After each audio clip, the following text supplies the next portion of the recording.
can't replace Sarah, but I will try.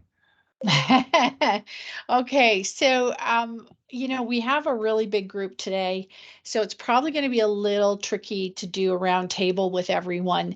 But what I want to say is the committee, the co-chairs on this marketing professionals group, myself, Kelly, Monica, and Sarah Lyons, who's not with us today. I actually, I don't think Kelly will be there, but Monica, Sarah, and myself will all be at Summit next week and in North Carolina. And for anybody who's going to Summit, we are doing a bunch of presentations on a number of topics in and around dynamics, sales and marketing funnels, all that good stuff. If you're on the call today and you're going to be at Summit next week, I highly encourage you to reach out. Would love to connect with you. I'm sure Monica would love to connect with you, and I know Sarah would. And we're so excited. And just very quickly, I want to make a comment about this community. We are so excited. We are not even a year in of starting the Marketing Professionals Group, and we've been overwhelmed by the positive responses we've gotten from the community and how popular this has become. The committee is now almost 12 months in, and we sort of launched it because we wanted to get some programming out there, and we're about to go through a new programming cycle. So the other thing I would ask for everyone, and I'm happy to, Maddie, maybe type my email address in the chat box for everyone. If anybody wants to email myself or Kelly or Monica with any kind of topics that you'd love to cover, we would love to hear from you as we do planning for the next 12 months. We'd love to hear what, we've picked the hot ones, some of the hot topics that we think are really important. But do reach out to us and do let us know what you would like to hear. We are recording today. I just want to bring that to everyone's attention. We are recording because Dynamics, the Doug group, likes to post these in the portal. Thanks so much for being with us today. And I think we're going to jump in and get started. I came up with this topic because we've been testing things over the last 12 to 18 months. And to me, right now, we're at a point where it really is the good, the bad, and the ugly.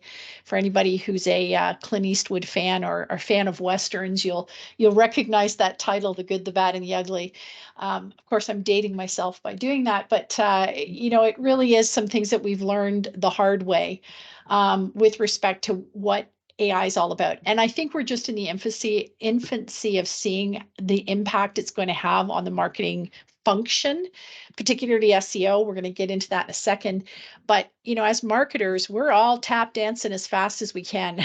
And I think everybody who's marketing in the channel or is responsible for lead generation and demand generation is sort of feeling the pressure right now.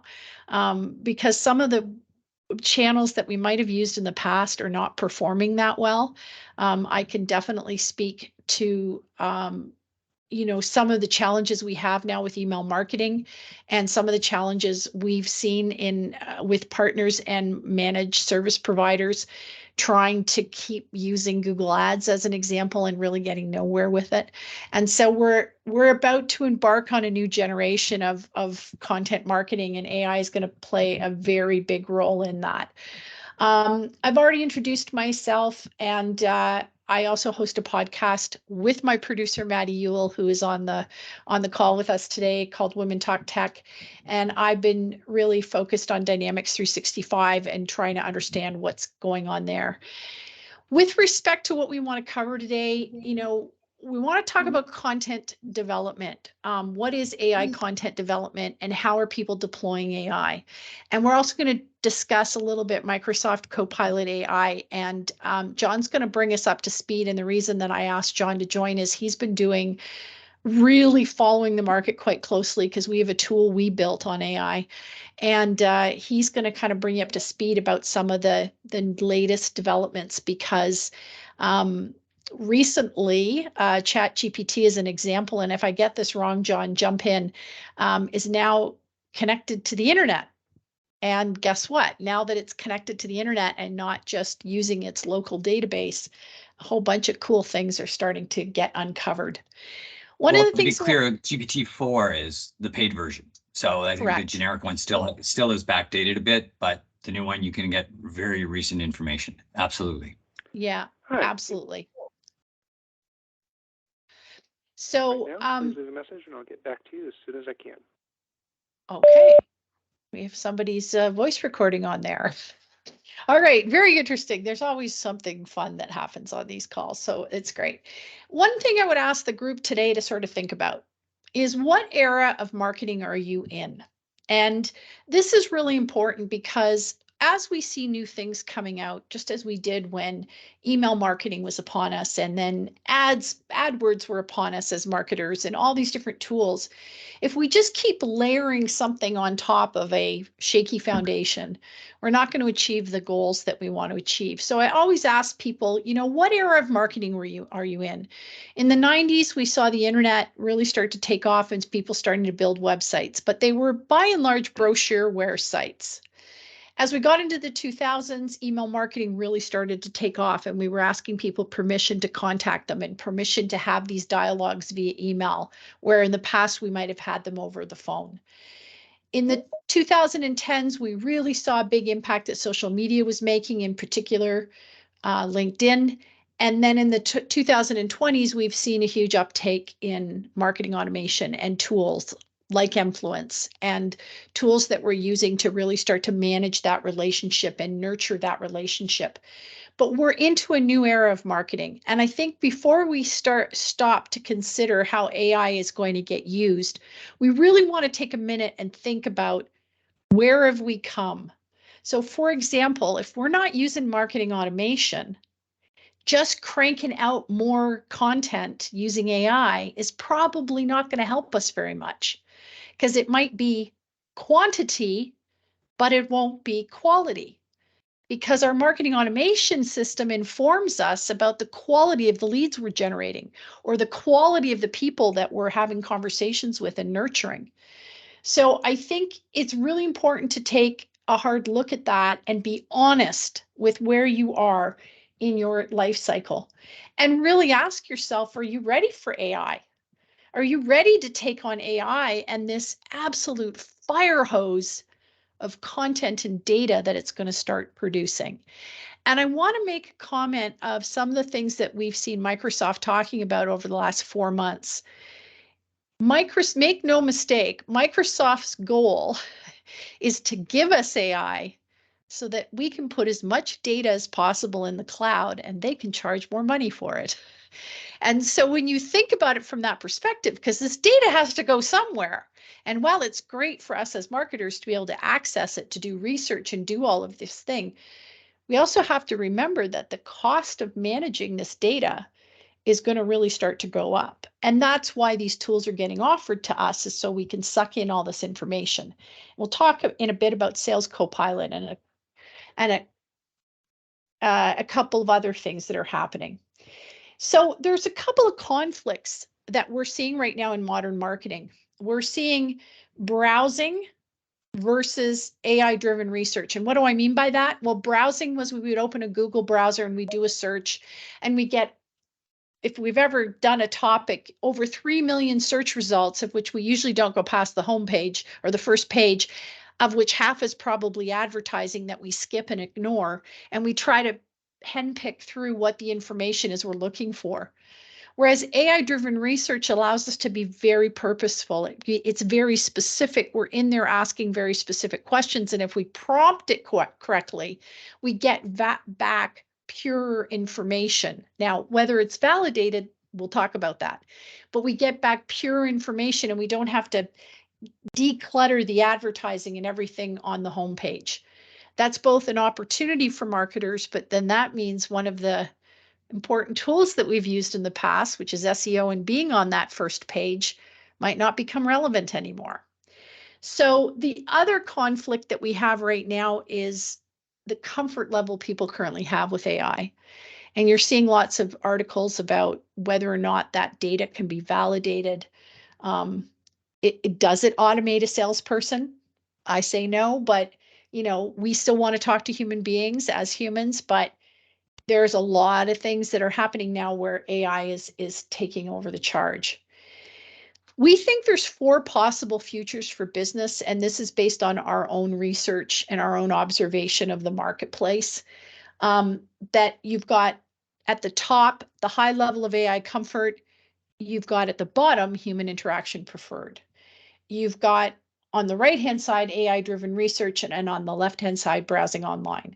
So you're going to see a lot going on in the funnel wars as we look at that browsing versus AI comfort level. You're going to see a lot of the machines starting to rethink the way the machines are collecting information and giving it back to us. You know, people are starting to question, are we still going to be Googling? Or is it kind of business as usual, right? So this is how we see the 4 possible futures. And at the top, you see the outcome being automated revenue. And at the bottom, you see partially automated revenue. How does that work for us? So people on the call who have a heavily very complex solution that they offer that still requires a sophisticated conversation to be had between the customer and the product, it's going to get harder to get to this automated revenue or partially automated revenue until we can be really much more specific around value. And that to me is where the opportunity for us as marketers is. Likely developments is that appearing on the first page will probably become history. You'll want to make sure you have enough content being generated that's getting picked up by AI tools. New PPC channels might present themselves, because what we're seeing right now, and we've got a lot of customers that we can compare this data across, is that the ad stuff on Google in particular is just not working. It's not driving any kind of quality lead for people, and it's a lot of money and not a lot in return. We just did a quick calculation for a company we were speaking with this morning, and I think it's costing them $4,300 to generate one lead. That's not a good ROI on lead gen. But what we think, and as we've been talking about this for the last 5 years, is that your owned channels become so much more important. Branded. And your own channels would definitely be, for example, your website, how good your content is in the buyer journey, how deep it goes, and how much it's creating that content to help people self-serve and self-educate. I think, though, as marketers, our insight is our edge. And AI is not going to replace expert intuition. It might help us unlock information that we can transform to content, and we can maybe transform cultures in how we do things. And it might save time on routine work, but your insight is your edge. And even, your insight with respect to how we support customers. So we've sort of asked the question in our group, what is ChatGPT? John, what is ChatGPT? I look at it as a very interesting way, if programmed correctly, to do the research and do the content generation you want it to. But you've actually, if you don't give the right prompting and you don't set it up correctly, you're going to get exactly what you ask for. And I think that's one of the most interesting things that I find, what I've learned. So people will talk about hallucinations. But if you define how you're looking for things, there's some new functionality in ChatGPT 4 where you can actually set your custom instructions. So in every prompt that you give, you can set it up to say, I am the CRO of a marketing CoPilot, a 20-year-old innovative technology firm that specializes in creating high-performing marketing sales. I can define who I am before I even ask the question. And then I can also say, when you respond to me, please respond in a manner that's clear, structured, with the important points summarized at the beginning, and then give me a detailed level, including the sources that you've referenced. You can ask that. That's even before you start. So now once you've asked your question, you've given it context about what you're talking to begin with. It becomes that much more powerful. So right. in the layman's terms.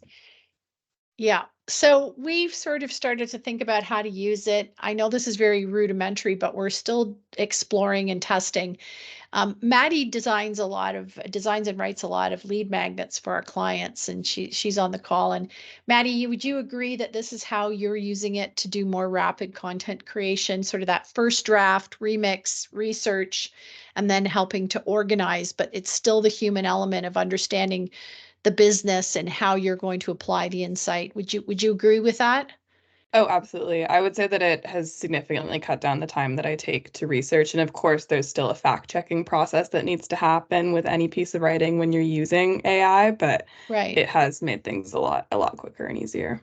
Yeah. I hate to do this, Marie, but I didn't tell Maddie this. What was released about a month ago is something called multimodal, which is allowing pictures to be interpreted or regenerated right from ChatGPT.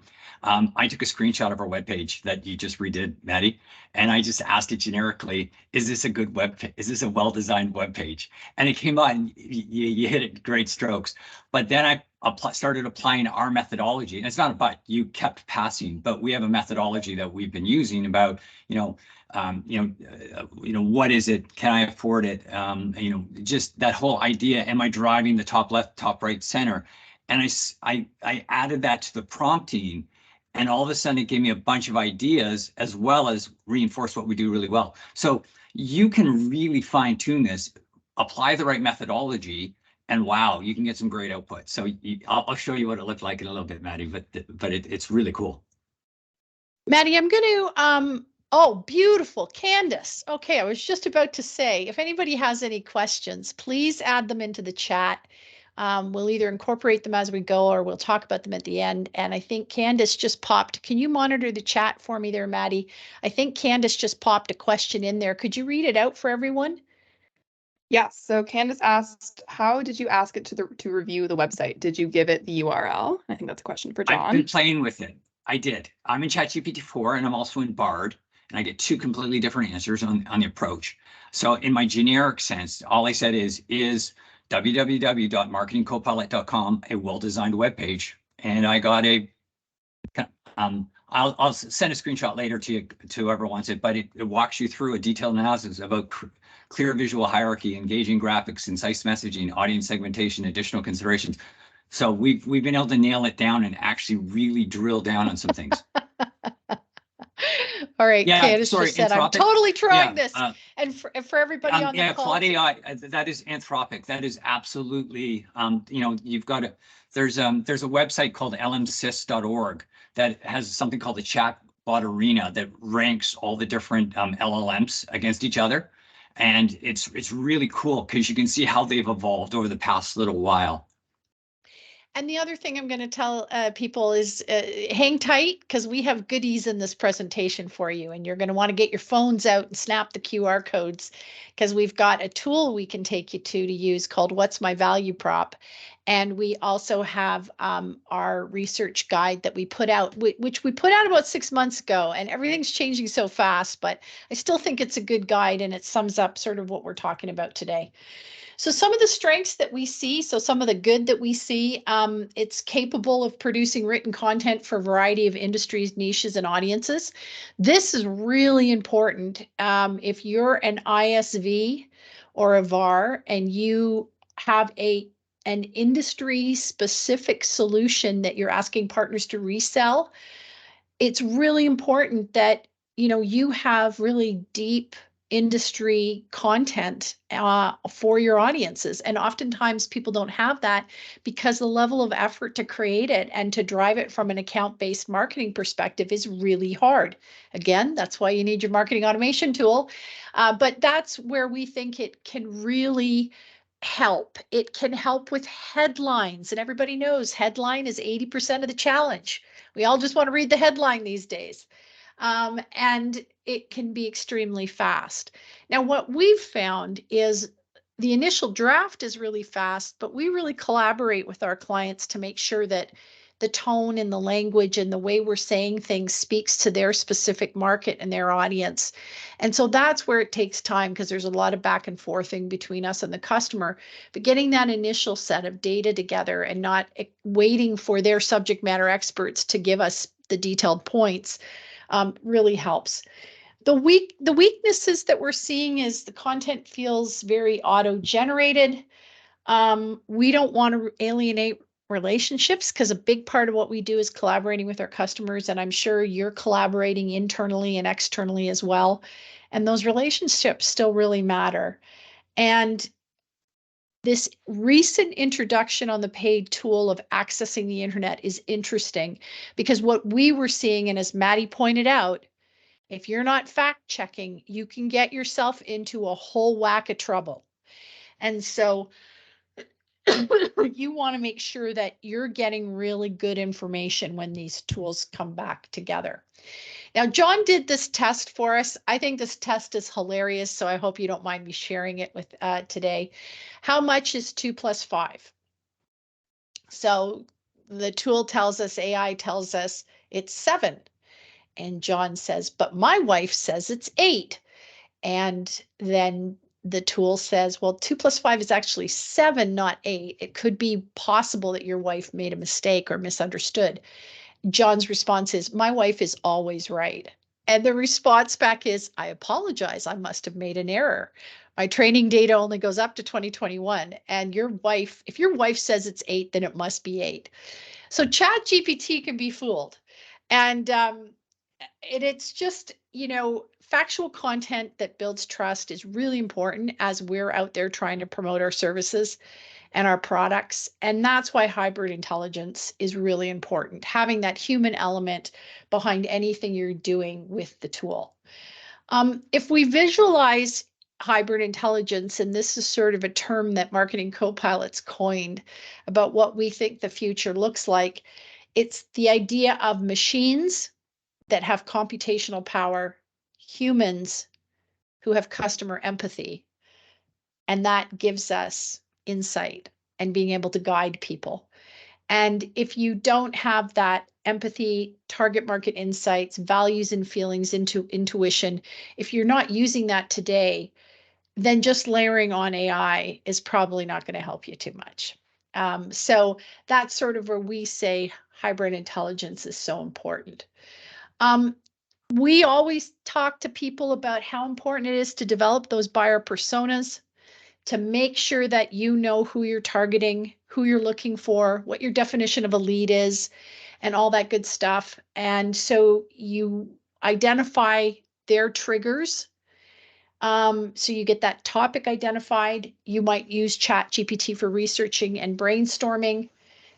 The writer might do an initial draft. And I think we've discovered, Maddie, chime in here and correct me if I'm wrong, we've discovered that, really we're only using about 15% of the content that gets generated. The rest is being generated by a human being, talking to the salespeople, making sure our content's on point. Would you agree with that 15% rule?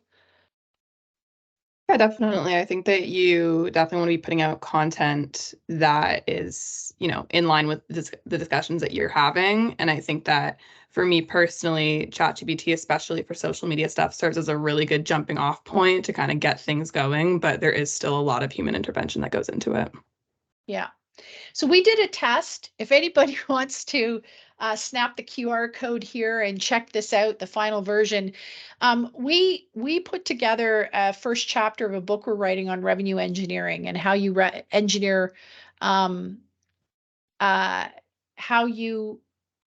engineer, what you need to achieve from a revenue perspective. So how you sort of start with the numbers and then reverse engineer it in order to figure out what your marketing sales funnel needs to look like.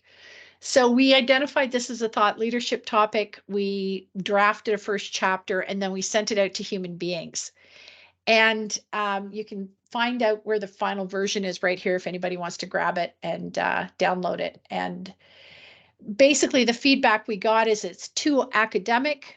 The content was too detailed and theoretical. It failed to generate excitement. The overall tone and feel is that the longer the content becomes, the easier it can be to tell whether AI was written by a human or a machine. So the bottom line that we feel, AI is a game changer. We can hit content goals in record time. You have to establish your unique value proposition first and foremost.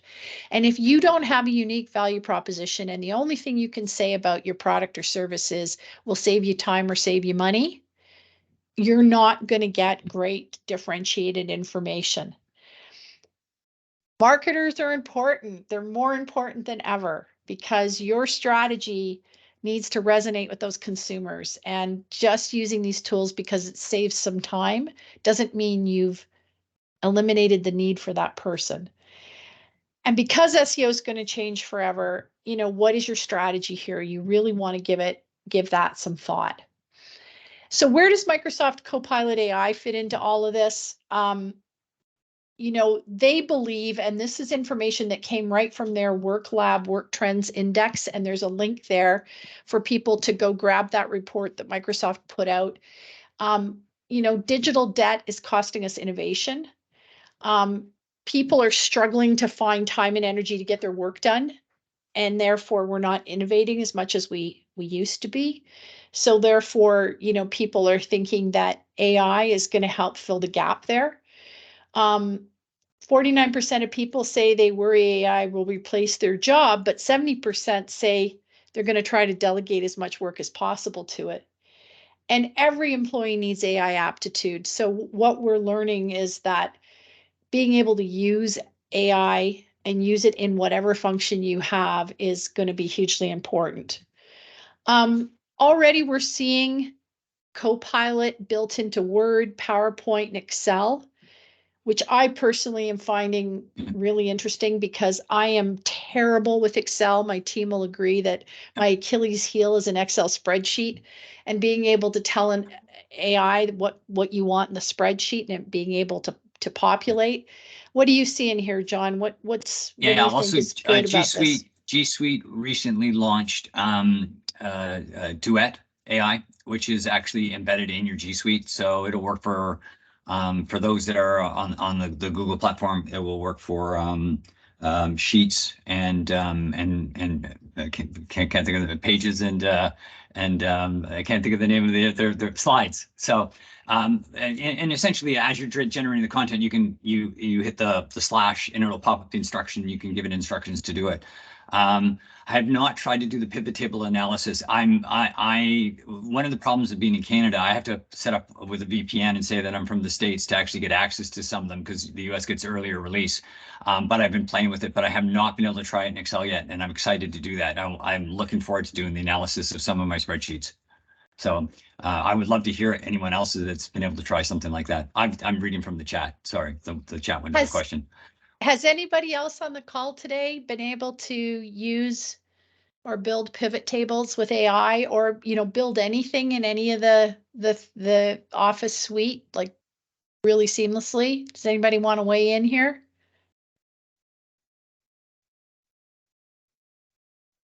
No? Okay.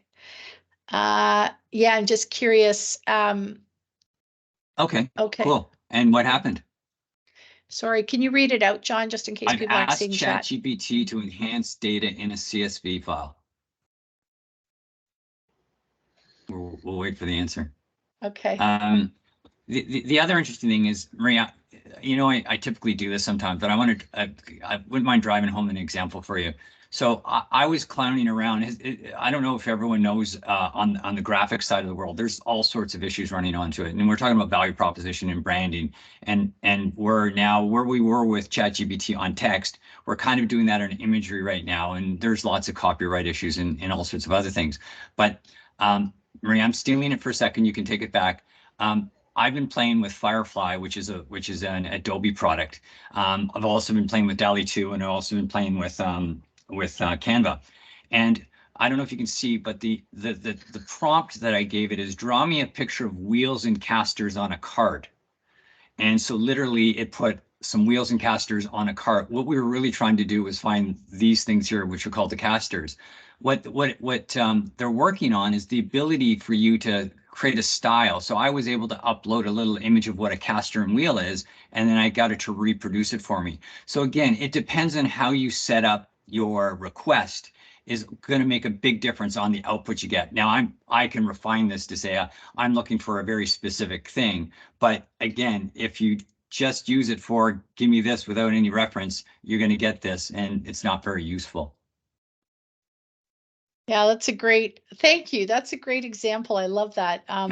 This is, yeah, this is cool. And back to one more. I took a screenshot of our website and I asked, give me an analysis of it. And it came right back out and told it. Then I've refined it with some of our algorithms of what we look for in a good website and how it works. And it keeps drilling it out and giving me much more details. So the whole idea is you need to be creative about how you want to see the data. And as Marie's kind of driving home, if you don't have a plan on how you want your value proposition or how you want to be positioned your personas, and you start asking it to produce content for something that you don't give a good direction, you're always going to get up with probably not the best results. Yeah, absolutely. Thanks for that. I think that was a good example. So I appreciate you bringing that one up. Again, we identify topics, we get CoPilot in Word to go gather some details, or we go right into ChatGPT and do it. We create a first draft and refine it. We turn it into something useful, whether it's PowerPoint for a webinar, but it's really about bringing it back in the human, making sure that the subject matter experts feel comfortable with the way we've presented something. The reality is everyone has access to tools like ChatGPT and Microsoft Copilot.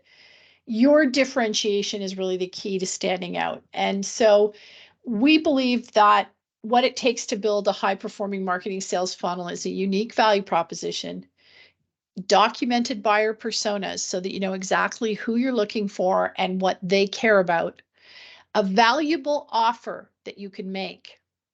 And when I say valuable offer, it's not contact us, it's not book a call, it's not book a, get a demo.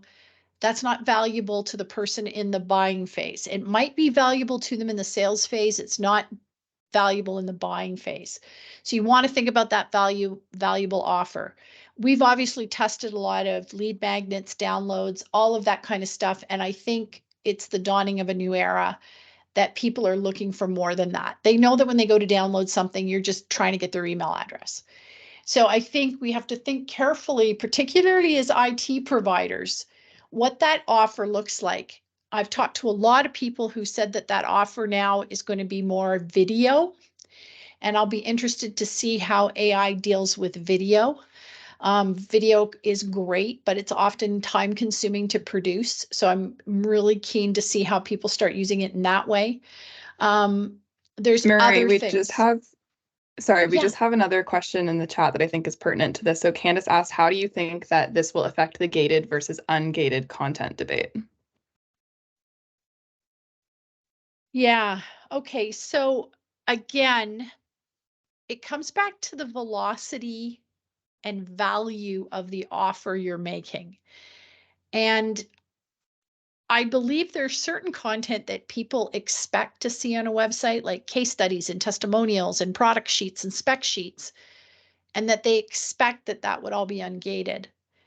Gated content tends to be stuff where it seems more valuable. Maybe it's research information, a research report. Maybe it's a guide to doing something. I think what's going to happen is we're going to have to create more and more ungated content that in the past might have been gated and might have been considered a valuable offer, and it's no longer a valuable offer. We look for other things in the buying cycle that somebody cares about, and it could be totally unrelated to the business who's posting it. For example, we had a client who found all of their customers because they knew how to go get government grants to implement IT.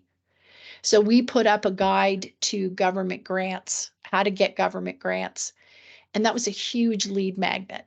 So I think you have to test things. I think you have to really understand your offer and understand it from the perspective of your buyer. And that documented buyer persona becomes so much more important. And then the importance of that owned content. How well is your website really performing and helping somebody self-serve and self-educate? This is the offer we want to give you today from the perspective that we've built this tool called What's My Value Proposition. If you snap that QR code or put in what'smyvalueprop.com, you'll get taken to that tool where you can put your URL in, and it's going to give you back a report of how well that website's working from the perspective of our methodology. So keep that in mind. And I'm actually working on making it multimodal, so you can actually take a snapshot that you could upload as well. And when you put the URL in, it could give you evaluation of what that landing page might look like and how it might work. So there's some evolutions that we're planning in this process. So stay tuned to that one as well. And this is just our playing around, because we've, spent a long time building our methodology around why it's so important to differentiate yourself. But, this is how we've applied a tool here. We also have a value proposition workbook if you're interested in it. And yes, Candace, this content is gated, but there's the QR code to go get it if anybody would like it. So what we're saying to people is it's really the dawning of a new era. Like, we've moved through these eras, and now the future is really around hybrid intelligence. And in order for a hybrid intelligence to work, you have to get the fundamentals right. And the fundamentals being, do you know who you're selling to? Do you know what they care about? And are you able to build programs that can be automated and, feed that beast of content that matters to them? That's the hybrid intelligence. And that's, I think, how people are going to use things going forward. So, Marie, some people have asked whether you're going to make the presentation available. Yes, good question. Because we haven't actually built a let's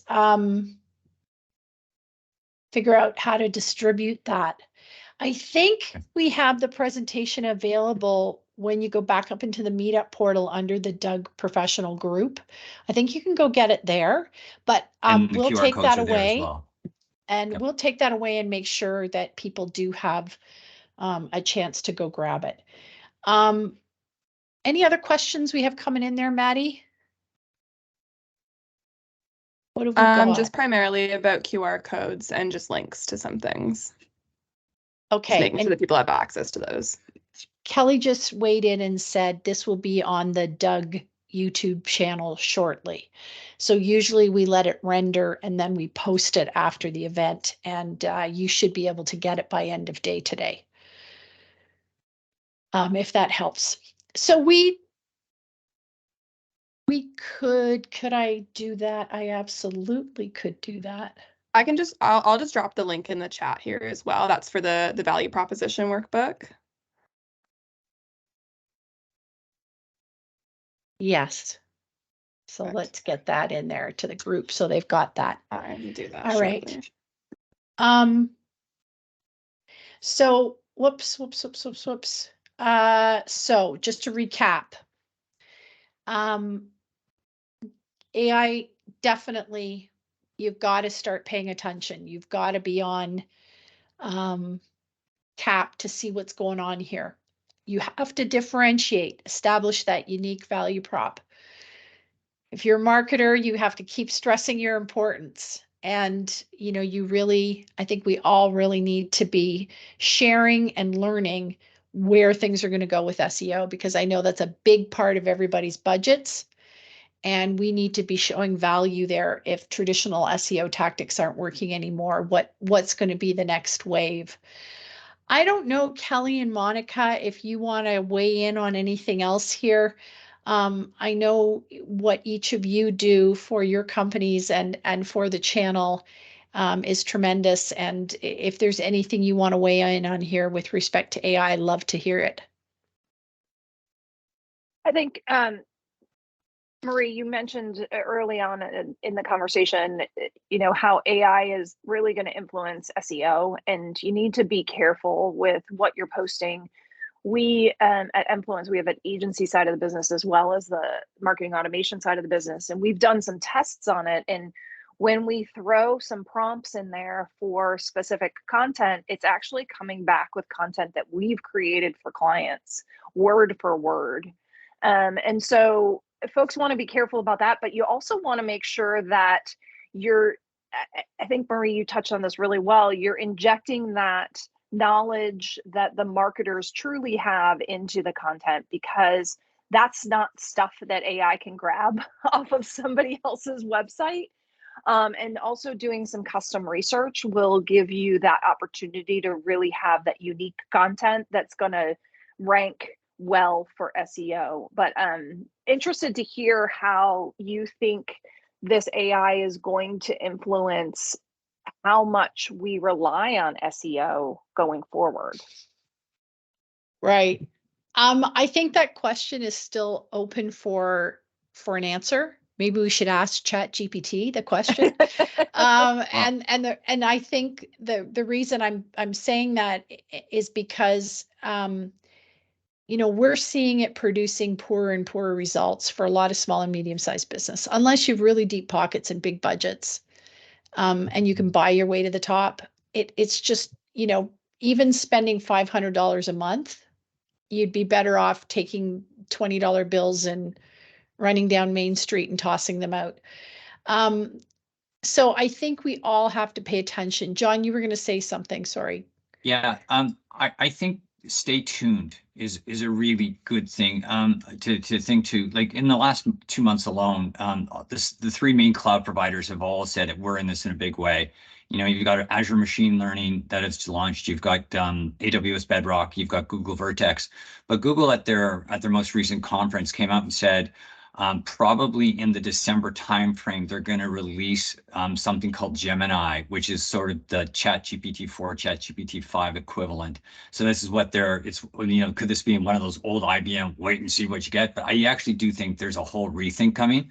The things that I've heard, and it's not validated or verified in any stretch, is you're going to just ask it a question and search the way we do now, similar to what's gone on. I don't know if no one's played with Bard, it's an idea. And what will happen is it'll give you their explanation. There will be some blue links below, but they haven't revealed how that's going to work in any way, shape, or form. The only thing that I've heard is your branded content, when you own it from your own name's perspective, is how you're going to rise to the top. But if you want to own white tennis shoes, I think was the example you gave the other day, Marie, you're going to spend a lot of money, and you may not get leadership in white tennis shoes. Yeah. Yeah, unless you've written a ton of content about white tennis shoes in the past. So, I think this does raise the issue that AI could be a real game changer for B2B marketing. I think consumer marketing is going to be a different strategy, but B2B marketing, I think this is what we've been waiting for. Something that lets the cream rise to the top and removes all that crap that we've been fighting against underneath that isn't relevant to our buyers. And, but reaching them and how we reach them is really the question, and understanding how we're going to get back to that. Kelly, was there anything you wanted to add? Yeah, kind of along the same thoughts that Monica had there, but I will share the rule that I have in my department. It's a catchy little phrase that I think makes it easy for everyone to remember, and it is review and refine. So like Monica said, you are at huge risk for copyright when you're using something like ChatGPT and using it as a shortcut rather than a tool.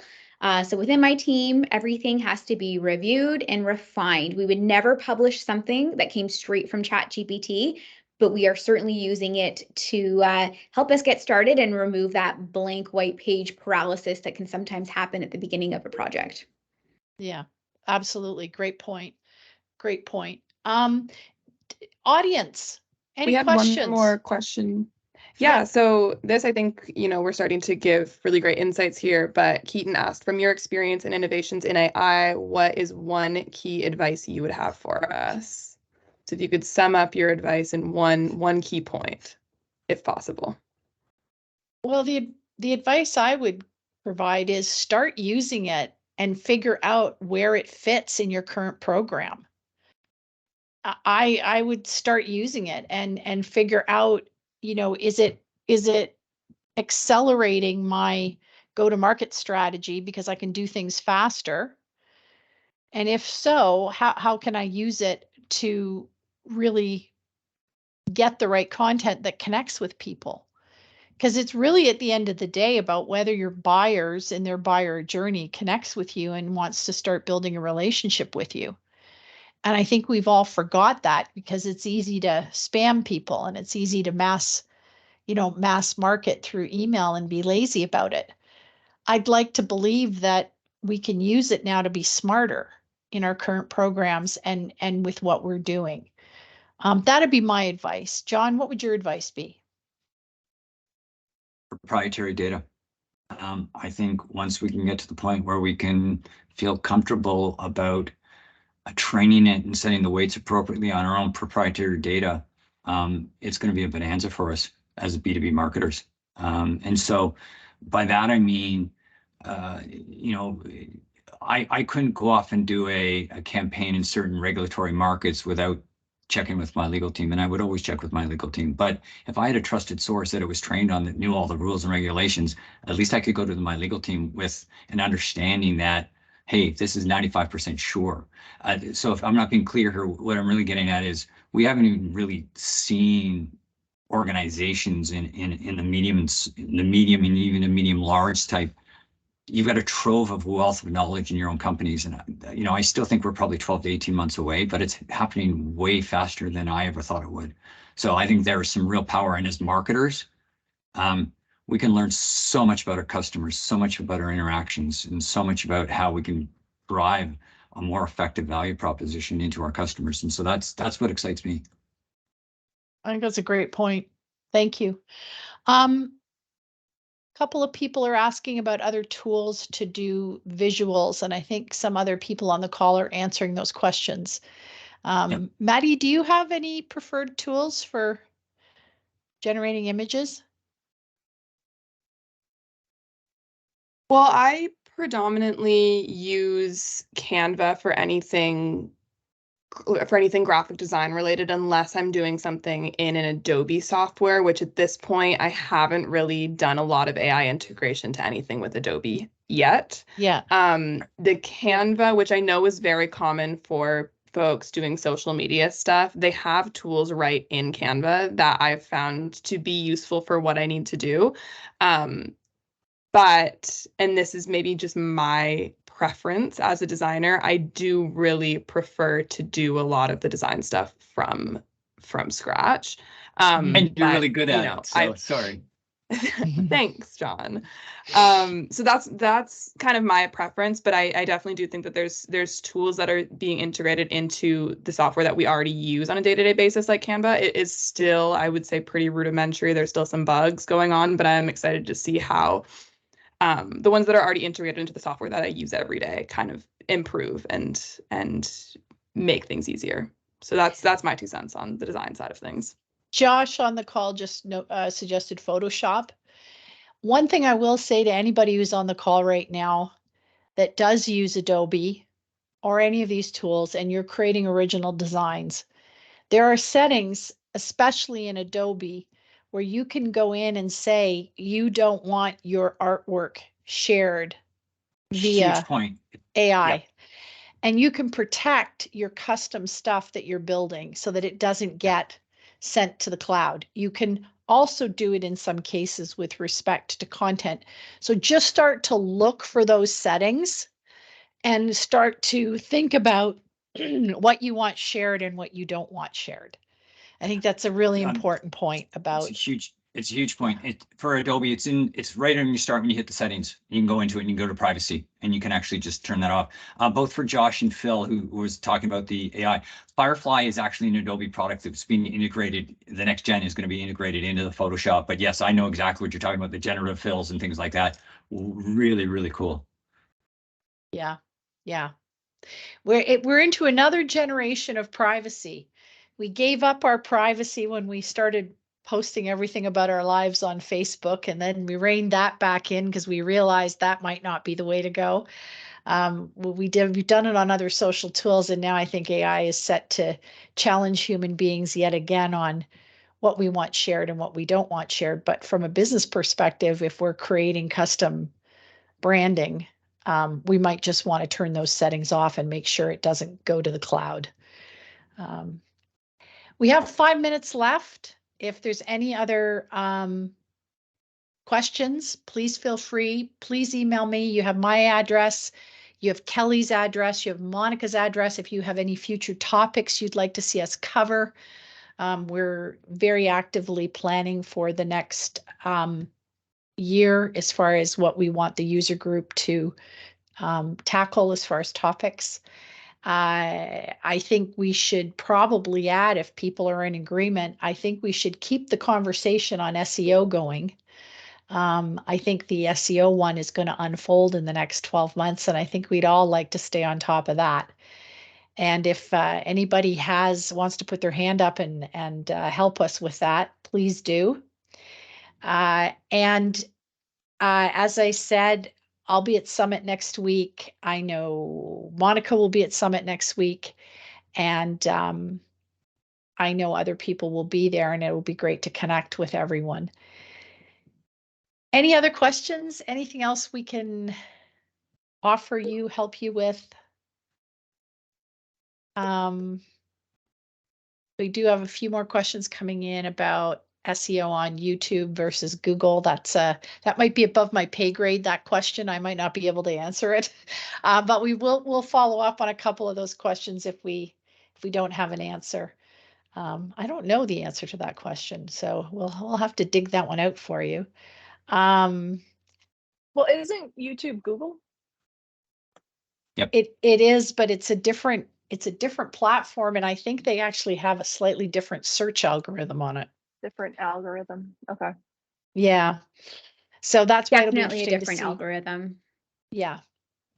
And so I think it'll be interesting to see how we're seeing, as I mentioned before, we're seeing a lot of people trying to tackle video because they realize how important video is.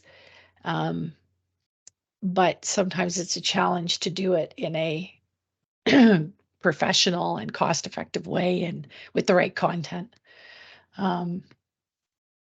Yeah. All right, everyone. Have a fantastic afternoon. Hope this has helped.